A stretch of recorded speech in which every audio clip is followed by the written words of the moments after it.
Hello, this is Matt on the Moon Family Sedan channel, and man, we've had a lot of information dropping lately. Highly consequential information, no less. Now in this video, I'm going to share with you some key stuff from the Bill Hinman deposition, which has been released, and it's almost completely unredacted, which is pretty fantastic. And I'll tell you just this right at the outset. Attorney Deaton did a great job highlighting the parts where Bill Hinman absolutely, unquestionably lied under oath, mind you.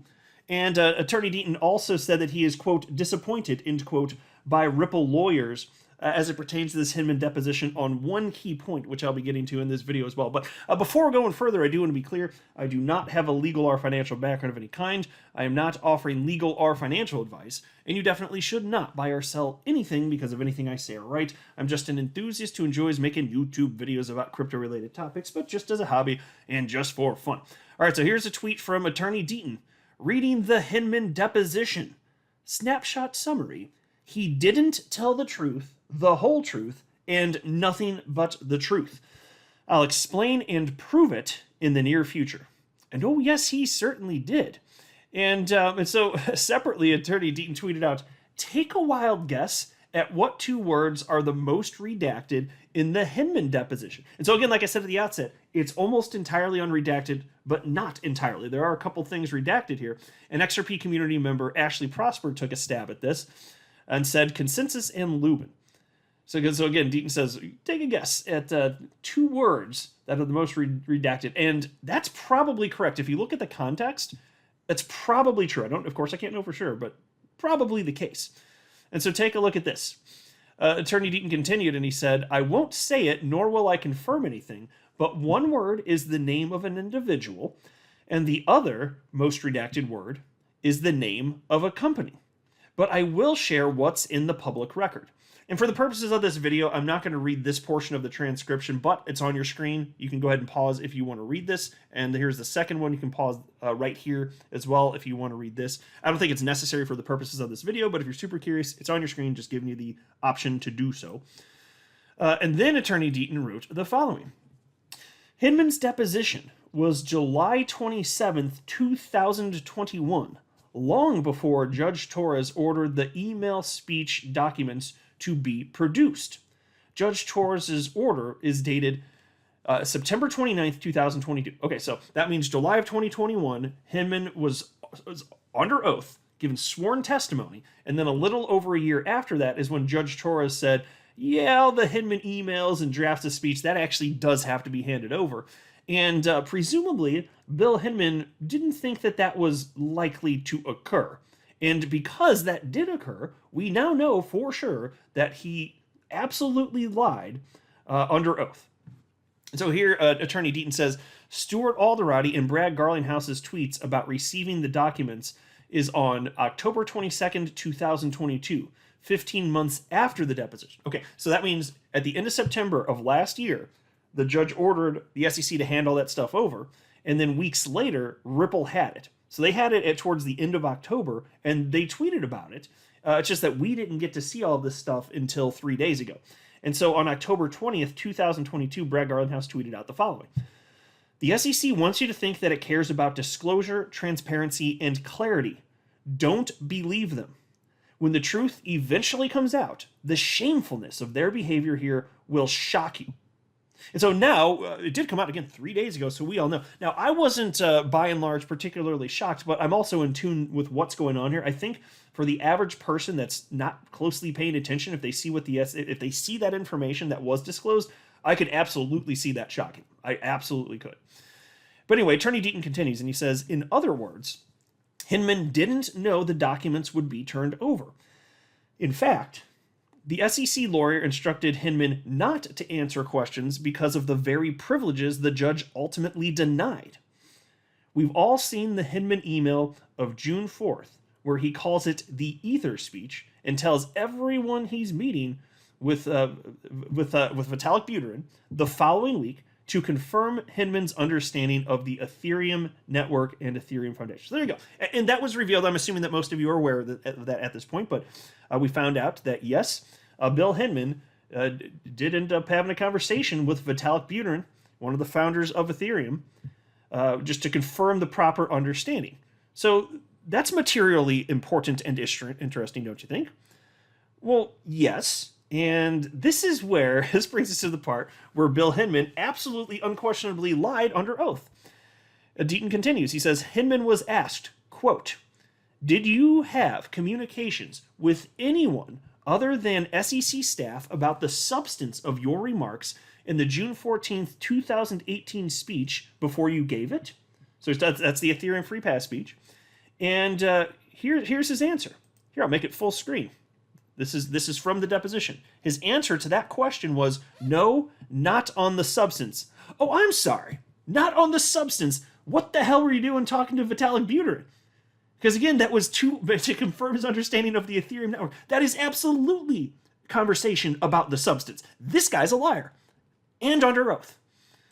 And doing all of this and confusing crypto markets, ultimately resulting in the destruction of actual wealth. I know that my net worth is certainly a good bit lower than it would be if not for this nonsense occurring here. And he's a huge part of this.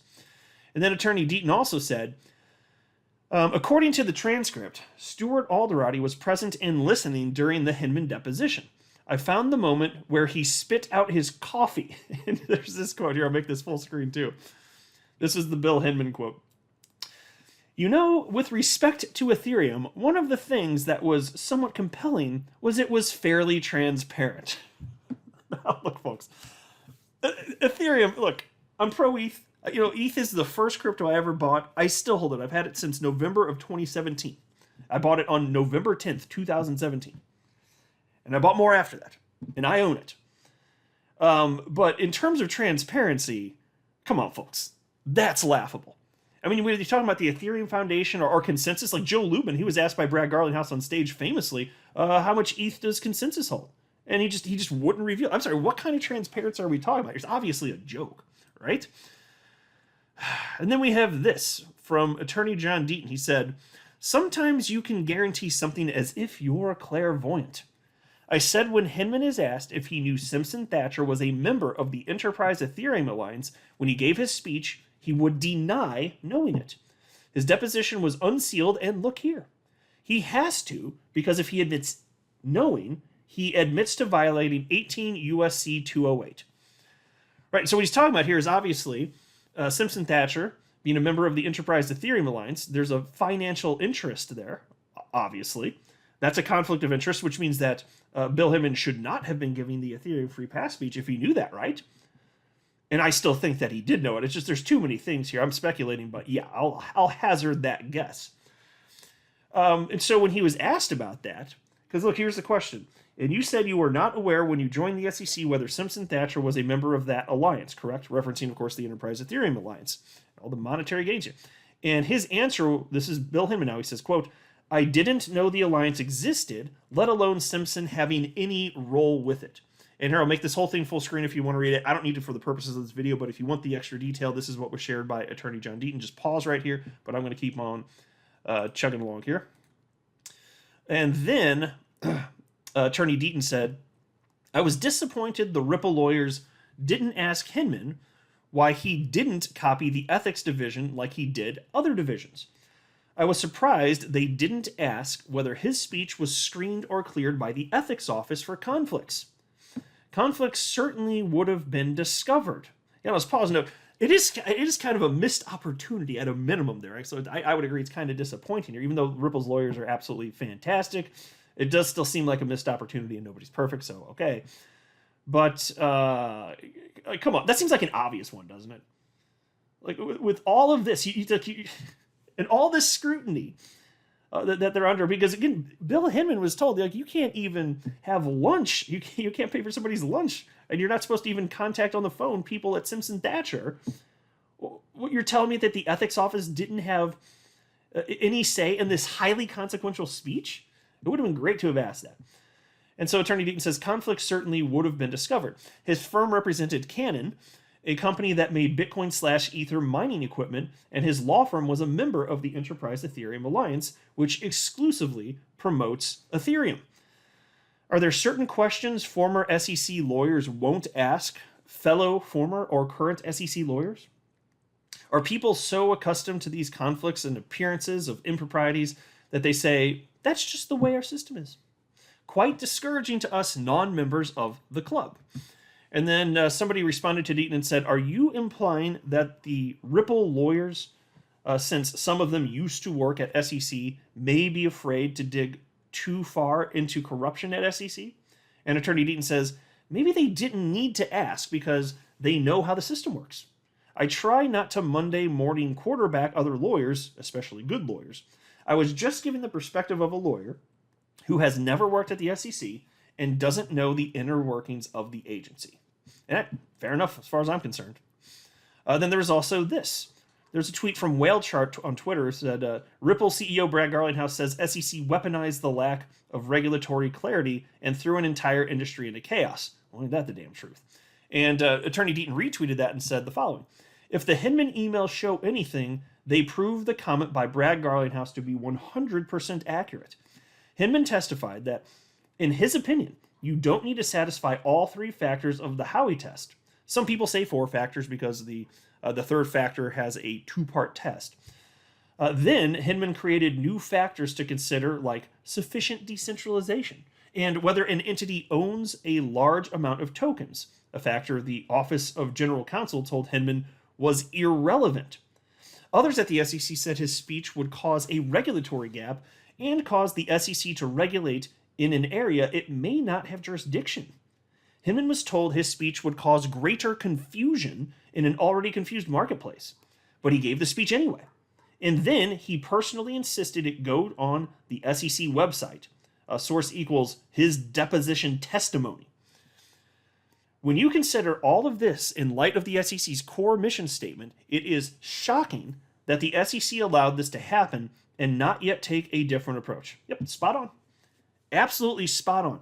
And so it's nice to see. So that's the meat of what we needed to get at with the reveal of this deposition. He lied, unquestionably, and it threw the market into chaos. And now here we are in 2023 with everybody shrugging their shoulders going, what the hell's going on? I'm not a financial advisor. You should not buy or sell anything because of anything I say or write. That would be a very, very, very bad idea. Until next time, to the Moon Family Sedan.